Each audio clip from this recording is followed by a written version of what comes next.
Si on peut accroître la puissance dans notre vie en apprenant à mieux parler, qui ne voulait pas faire ça? Si vous savez que vous pouvez accroître la puissance dans votre vie en apprenant à mieux parler, qui ne voudrait pas faire ça?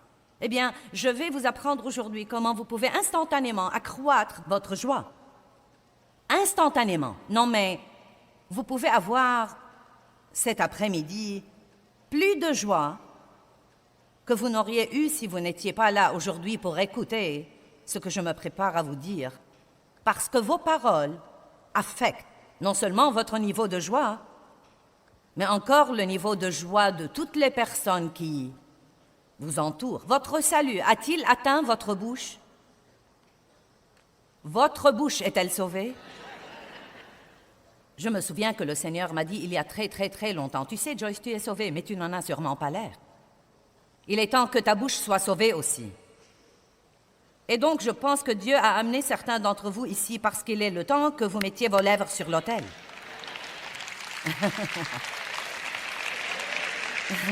Et c'est une décision à prendre. Vous ne pouvez pas dompter votre langue sans l'aide de Dieu, mais il ne va pas tout faire à votre place. Et vous n'allez rien faire si vous ne comprenez pas l'importance de la puissance des paroles. Les paroles contiennent de la puissance, et cette puissance est soit créative, soit destructive. J'ai un verre là, et je peux mettre dans ce verre tout ce que je voudrais. C'est mon verre. Eh bien, votre bouche est votre bouche, et vous pouvez y mettre tout ce que vous voudrez. J'ai de l'eau douce et fraîche ici. Elle me rafraîchirait aujourd'hui quand j'aurais soif en prêchant, mais j'aurais pu aussi la remplir de boue si j'avais voulu. Et donc, nous devons commencer à prendre la responsabilité des paroles qui sortent de notre bouche. Nous pouvons bénir les gens par nos paroles. Nous pouvons aussi les maudire par nos paroles. La mort et la vie sont au pouvoir de la langue. Nous devons porter du fruit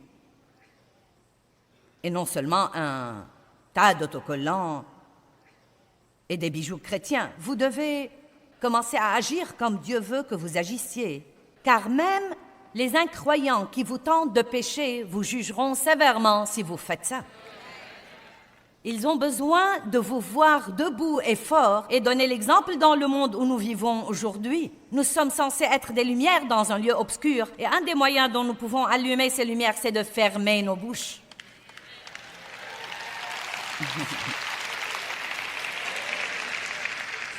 Au moins les fermer jusqu'à ce que quelque chose de bien en sorte.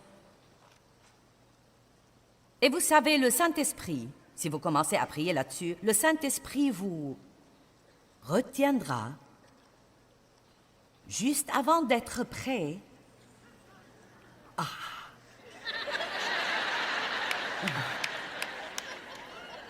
Ah.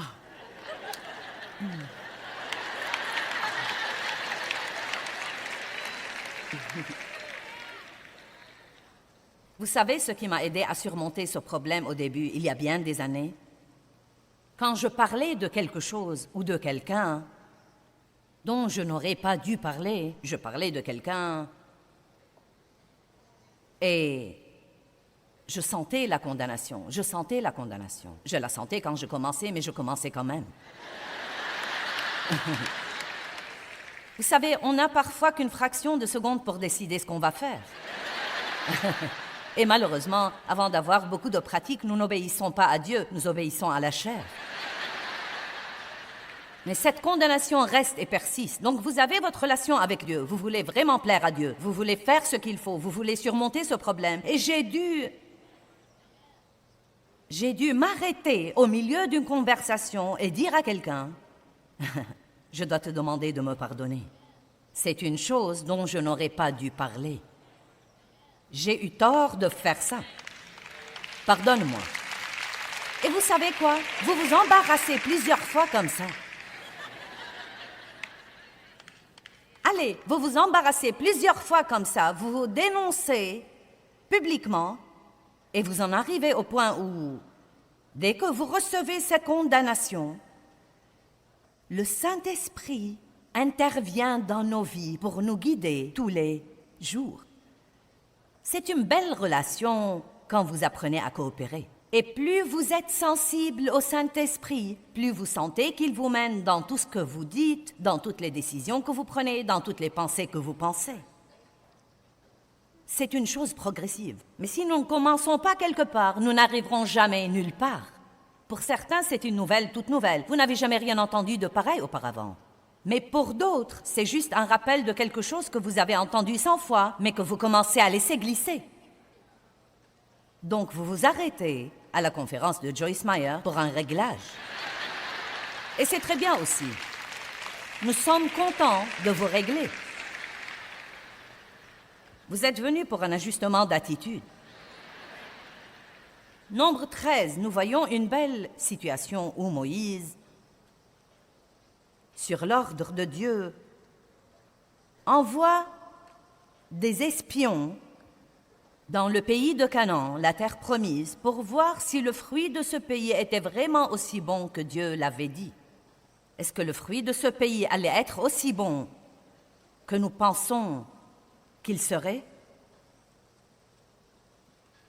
Et quand ils sont allés, verset 27, nous sommes allés dans le pays où tu nous as envoyés. Et vraiment, c'est un pays où coule le lait et le miel, et en voici le fruit. Et le fruit était en fait si grand qu'ils ont dû porter une grappe de raisin sur une perche, une longue perche placée sur les épaules de 2 hommes.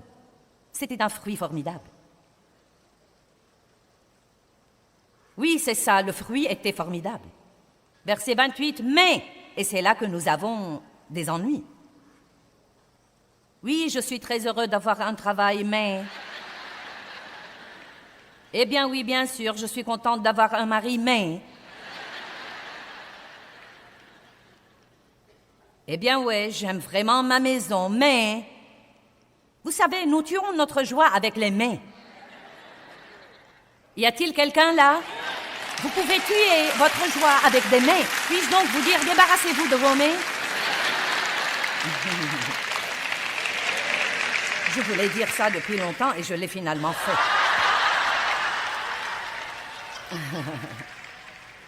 Eh bien, je ne veux pas aller plus loin. Juste débarrassez-vous des « bien ouais mais, bien ouais mais, bien ouais mais, bien ouais mais ». Oubliez tout ça. Oui, le fruit est formidable. Ce qu'a dit Dieu est absolument vrai. Mais le peuple qui habite ce pays est puissant, les villes sont fortifiées et très grandes, et en plus, nous y avons vu des enfants d'Anak et ils sont courageux et d'une haute taille. Donc, ils font cette longue liste de tous les problèmes. Ne croyez-vous pas que Dieu connaissait déjà les problèmes et avait déjà la capacité de s'en occuper avant d'envoyer les espions là-bas? Chut! Caleb fit taire le peuple.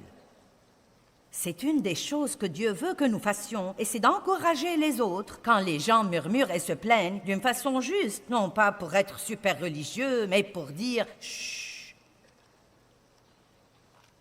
N'allons pas là. » Restons dans un lieu où Dieu peut travailler avec nous et nous bénir. Surtout si vous êtes avec des croyants, vous pouvez faire ça. Et nous devons permettre, dans nos relations avec les autres personnes, nous devons vouloir qu'ils nous rappellent des choses et apprécier ça. Il y a toutes sortes de versets dans la Bible qui nous disent d'exhorter les autres à se soumettre à l'autorité. Exhorter les autres à s'éloigner des conflits. Nous ne supportons pas ce genre de truc. Pour qui te prends-tu pour me dire ce que je dois faire? Que veux-tu dire par ne pas être négatif? Eh bien, tu es, vous savez. Non, mais vous savez comment c'est, même et surtout dans votre mariage. Vous savez, Dave pourrait me dire, eh bien, tu sais, tu as l'air très... Eh bien, que veux-tu dire par là? Tu es négatif sur d'autres plans. N'essaie pas de me dire que je suis négative. Vous savez, nous ne réagissons pas très bien à n'importe quelle correction. Quelqu'un a-t-il jamais remarqué ça? Nous nous mettons vite sur la défensive. Et vous savez quoi? Plus vous vous défendez, plus c'est signe que vous savez que vous êtes coupable. Wouhou! Caleb a dit « Chut » verset 30. « Montons et prenons possession du pays, car nous sommes bien capables de le faire. » Mais les hommes qui étaient avec lui dirent « Nous ne pouvons pas. » Regardez le verset 32. « Et ils ont fait aux Israélites un mauvais rapport. » Ça m'a toujours frappé que ils aient fait un rapport négatif. Ils ont vu le négatif plutôt que le positif. 2 d'entre eux ont voulu parler du fruit et tous les autres ont voulu parler des géants. 2 ont vu Dieu, les autres ont vu le problème. Et Dieu a dit que c'était un mauvais rapport. Donc, quand nous parlons de tout ce qui ne va pas, cela rentre dans la catégorie du mal. Gardez votre langue du mal et vos lèvres des paroles trompeuses si vous voulez accroître votre joie. Combien d'entre vous croient avec moi que si vous parlez de choses heureuses, vous vous sentirez plus heureux?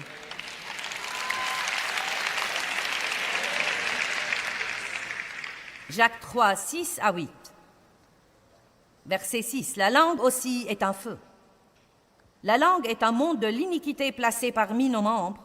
Elle souille et déprave tout le corps et enflamme le cours de la vie. C'est étonnant ce que quelques paroles peuvent nous stimuler. Maintenant, vous voyez, vous venez pour m'écouter parler ou vous me regardez à la télé pour écouter les paroles que je dis. Et les paroles que je dis sont les paroles de Dieu et ces paroles sont pleines de vie et pleines de puissance. Et ça vous aide à vous sentir mieux. Combien d'entre vous, quand vous regardez l'émission le matin, vous vous sentez mieux? Eh bien, c'est que les paroles sont bonnes. Maintenant, vous avez la responsabilité de sortir de votre maison et d'utiliser vos paroles pour aider quelqu'un d'autre à se sentir mieux. Allez maintenant. Si je vais me donner la peine de vous aider à vous sentir mieux, vous devez aller aider quelqu'un d'autre à se sentir mieux. Et vous pouvez commencer par les gens dans votre maison. Laissez-moi vous donner une déclaration puissante. Je vous apprécie. Commencez à essayer de le dire. Peut-être même à quelqu'un avec qui vous êtes marié depuis déjà 20 ans. Je t'apprécie, sincèrement. Regardez-le dans les yeux et dites « Je t'apprécie ». Vous savez, ces paroles, elles ont quelque chose. Je vous apprécie. Et je crois surtout que quand vous le dites à quelqu'un qui fait des choses pour vous tout le temps et vous vous y êtes tellement habitué que vous commencez à considérer ça comme allant de soi. Je t'apprécie vraiment. Laissez-moi vous dire 4 autres expressions puissantes. S'il te plaît. Merci. Pardonne-moi. Je suis désolée. Que pensez-vous de celle-là? J'avais tort.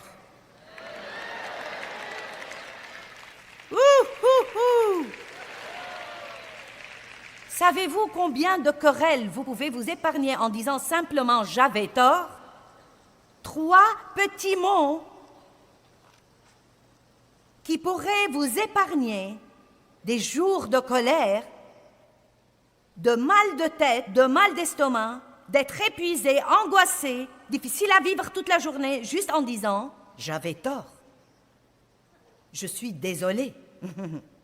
Vous n'avez pas tous l'air d'être prêts à faire ça, je ne sais pas.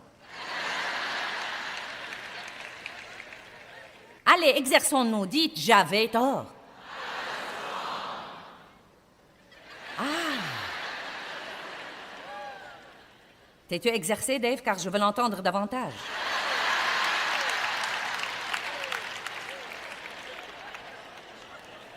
Est-ce qu'une d'entre vous, mesdames, est mariée à un type qui n'a jamais tort? Vous voyez, je sais que vous pensez, alors si seulement mon mari était ici, je vais acheter cette bande et la mettre à la maison et hausser le volume. Voici des choses que nous pouvons dire quand quelqu'un fait une erreur. Il n'y a pas de problème. Ne t'en fais pas. Je fais des erreurs moi aussi. Je te pardonne. Ne laisse pas ça faire pression sur toi. N'y pense plus du tout. Maintenant, n'est-ce pas cela tellement mieux que de vous assurer de le lui rappeler et aussi de soupirer? Oh. Tu ne sais rien faire comme il faut? Je t'avais dit ce que je voulais. Pourquoi ne l'as-tu pas fait? Je crois que les mecs pigent aujourd'hui, n'est-ce pas?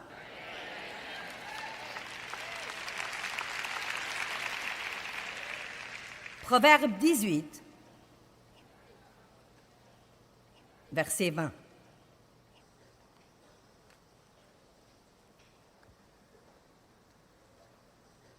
Je parle sérieusement. La langue déchaînée ressemble à un animal sauvage. La Bible dit qu'elle ressemble à une bête indomptable. Aucun homme ne peut dompter la langue, c'est pourquoi nous devons impliquer Dieu. Et donc, même si vous êtes d'accord avec Dieu pour faire ça, vous trouverez que votre langue veut juste... Surtout si vous êtes avec d'autres personnes qui font ça. Nous ferions tous mieux de choisir des amis qui savent parler. Amen. Bon, j'ai environ peut-être 10 personnes qui sont d'accord avec moi. Combien d'entre vous passent trop de temps avec des gens qui potinent et critiquent et ont toutes sortes de... Vous voyez, regardez-moi ça.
Regardez-moi ça, eh bien, faites-vous d'autres amis.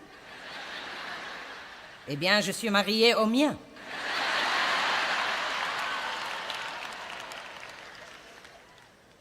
Eh bien, vous savez quoi? Vous devez compenser en passant du temps avec des gens positifs pour rester édifiés et vous devez prier et parler. Je prie pour toi et l'attitude dans notre maison va changer. Je prie et je parle. Verset 20, c'est du fruit de sa bouche que l'homme rassasie sa personnalité morale. C'est du produit de ses paroles que l'homme se rassasie, que ses paroles soient bonnes ou mauvaises. Toute œuvre ressemble à une graine et elle apporte une conséquence ou une récolte dans notre vie. Je ne vais pas en parler dans ce message, mais vous le trouverez dans un autre message. Vous pouvez vous rendre malade, physiquement malade, par les mauvaises paroles. Et vous pouvez aussi libérer la guérison dans votre vie par les bonnes paroles. Oui, la mort et la vie.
La mort et la vie sont au pouvoir de la langue. Quiconque lui donne libre cours en mangera les fruits pour la mort ou pour la vie.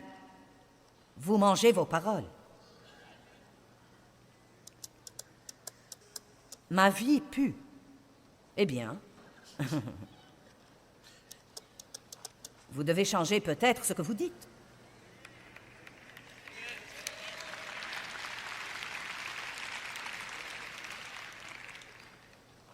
Vous pouvez accroître votre joie et la joie de tous ceux qui vous entourent par les bonnes paroles. Par les mauvaises paroles, nous empoisonnons non seulement notre joie, mais encore la joie de ceux qui nous entourent. La négativité entraîne finalement tout le monde et elle met un « surtout ». Les remarques désobligeantes sur les autres. Si vous me parlez et que vous me dites quelque chose de désobligeant ou critique sur quelqu'un d'autre, même si je dis que je ne le crois pas, ça s'infiltre au-dedans de moi et je dois maintenant lutter contre la tentation de regarder cette personne différemment de comment je la voyais. Vous comprenez? Vous vous surprenez à penser « Oh, je me demande si c'est vrai ». La Bible dit en fait que les paroles du calomniateur descendent jusqu'au très fond des entrailles et qu'elles peuvent causer des dégâts là. C'est dans Proverbe 16, 22, je crois. Oui, c'est dans Proverbe 26, 22. Bon, parlons de vos paroles dans les épreuves pour une minute. Ce que nous disons dans les épreuves détermine partiellement combien nous en aurons dans l'avenir. Ce que vous dites dans le désert détermine le temps que vous allez passer là. Allez maintenant.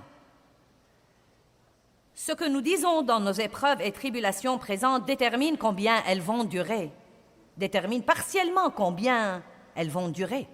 Plaignez-vous et restez collés, louez et soyez élevés.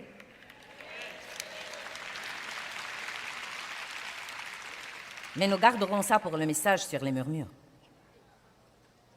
Votre problème est-il vraiment votre problème? Ou est-ce votre attitude ou vos paroles? Est-ce vraiment le problème? Pouvez-vous changer radicalement votre problème? Pouvez-vous partir d'ici aujourd'hui et vous rendre plus heureux en parlant de vos problèmes d'une façon différente? Au lieu de dire « je ne peux plus supporter ça », pourquoi ne pas dire « ceci aussi passera ». Elle est bonne celle-là. Il y a de petites expressions que vous devez adopter. Sortez du lit le matin et dites quelque chose de bien va m'arriver aujourd'hui. Et chaque fois que quelqu'un vous parle et vous dit « Eh bien, je suis au courant de votre problème », n'avez-vous pas parfois envie de lui dire « Je l'ai vraiment oublié, pouvez-vous vous taire ?»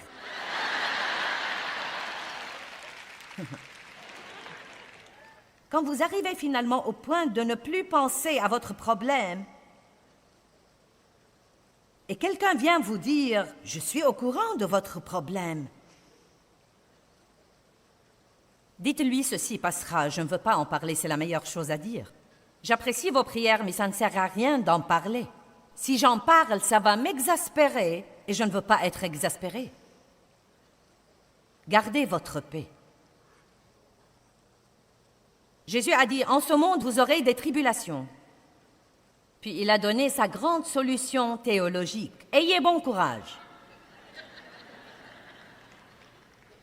Eh bien, Jésus, que vais-je faire de mon problème? Oh, j'ai un si grave problème. Ayez bon courage, car j'ai vaincu le monde. Et vous ne pouvez pas rester heureux si vous ne parlez pas de la solution, mais du problème. Je suis vraiment si contente que Dieu m'ait appris et m'apprend tous les jours comment parler. Comment parler? Vous allez voir dans un de ces autres messages que Paul a dit à l'église de Corinthe, « Vous êtes des bébés, vous ne savez pas encore parler. » Eh bien, évidemment, il savait parler, mais il ne disait pas ce qu'il fallait dire. Arrêtez de parler de tout ce qui ne va pas. Passez votre test. La prochaine fois où vous avez une épreuve ou une tribulation, prenez la décision d'aller vraiment jusqu'au bout et de ne rien dire de négatif. Vous allez prier et ensuite vous allez parler. Ça ne sert à rien de prier si nous ne disons pas quelque chose qui s'accorde avec ce que nous avons prié. Et je crois que ce que je partage au sujet de prier et de dire des choses, je crois que c'est important pour cette session aujourd'hui. Je le crois vraiment, car nous avons tous tendance à prier comme, vous savez, comme ça, nous lançons cet espoir fou que peut-être Dieu fera quelque chose.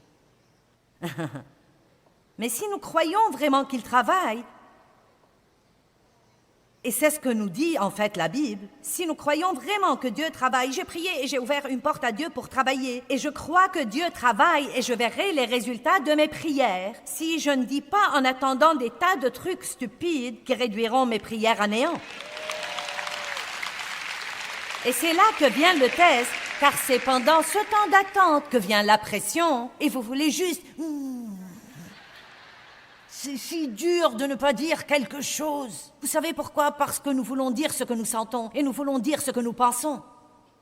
Mais malheureusement, ce que nous sentons et ce que nous pensons n'a souvent rien à voir avec ce que Dieu est en train de faire. Ça n'a rien à voir avec la foi et avec ce que Dieu fait. C'est pourquoi nous devons apprendre vraiment à dire ce que dit la parole et non ce que nous sentons et ce que nous... Eh bien, je pense. Eh bien, vous savez, je dis n'importe quoi, je pense. Eh bien, le pire endroit pour avoir quoi que ce soit, c'est de dire n'importe quoi. Proverbe 15, 23 dit qu'on éprouve de la joie à donner une réponse de sa bouche. Vous savez, la langue douce est un arbre de vie. Les paroles contiennent de la puissance et elles peuvent être soit créatives, soit destructives. Je suggère que nous prenions tous l'habitude de confesser les vérités de la parole de Dieu à haute voix. Et ces vérités accroîtront certainement notre joie.